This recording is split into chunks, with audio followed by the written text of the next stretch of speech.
try to find the sunny side of life. Hi, I'm Harry Marks, and this is Let's All Go to the Lobby, your introduction to the film you're about to watch.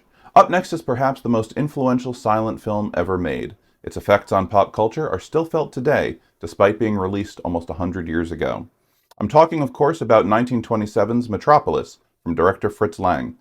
Metropolis was a cautionary science fiction tale about the dangers of industrialization and fascism at a time when Germany had just come out of one world war and was on the verge of entering another. Lang's wife, Thea von Harbu, who wrote the novel that the film was based on, was an early supporter of the Nazi Party, despite her husband being Jewish. In fact, Hitler himself was so taken with the work and the director, he offered to make Lang an honorary Aryan. When Lang questioned whether Hitler could do this, Joseph Goebbels said, "Mr. Lang, we decide who is Jewish and who is not." Lang fled for Paris that night. Even though it became wildly popular and was eventually viewed all over the world, Metropolis was almost a lost film. For years, the only surviving copies believed to exist were shortened versions that had been cut for foreign audiences, as well as one incomplete original negative. It wasn't until 2008, when a 16mm copy was found at an Argentinian film museum in Buenos Aires, that everything changed. Stories had been circulating about how Argentinian theater owners used to show a cut of the film that was over 2 hours long in the 1980s. Film historian Fernando Martin Peña searched the museum's archives and found the 16mm copy, which was in dire need of restoration, but many of the missing scenes were present, and this cut was transformed into a nearly complete version of the film, similar to what audiences would have watched when it was first released. Metropolis was filmed over the course of a year and a half on a budget of 5 million Reichsmarks.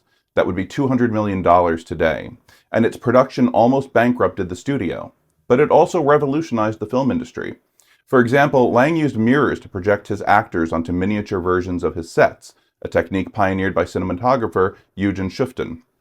That same effect continued to be used for decades, and was even incorporated into Peter Jackson's Lord of the Rings movies from the early 2000s. Though some of Lang's decisions should have changed the industry in other ways. 500 impoverished children from Berlin were brought in for the flood scene at the end of the film, and were forced to stand in icy cold water for long periods of time. Lang shot the sequence over 14 days, and made sure the kids were fed and kept safe, but he probably would have violated a number of child labor laws had he made the film today. Metropolis has become a massive touchstone across all generations and cultures because of its themes and storytelling, but upon its release, it actually flopped at the box office. The Time Machine writer H.G. Wells called it, quote, the silliest movie he'd ever seen, and reviews pegged its story as, quote, soulless and manufactured, despite its beautiful visuals. Which probably sounds familiar for anyone who has watched certain action films or comic book movies made today. Still, the picture has left a lasting impression on creators over the years. Jerry Siegel and Joe Shuster named Superman City of Metropolis after the film. The robot Maria, played by Brigitte Helm, in a notoriously uncomfortable costume, influenced the design of C-3PO in George Lucas's Star Wars films. Even architect Frank Lloyd Wright drew inspiration from Lang's masterpiece.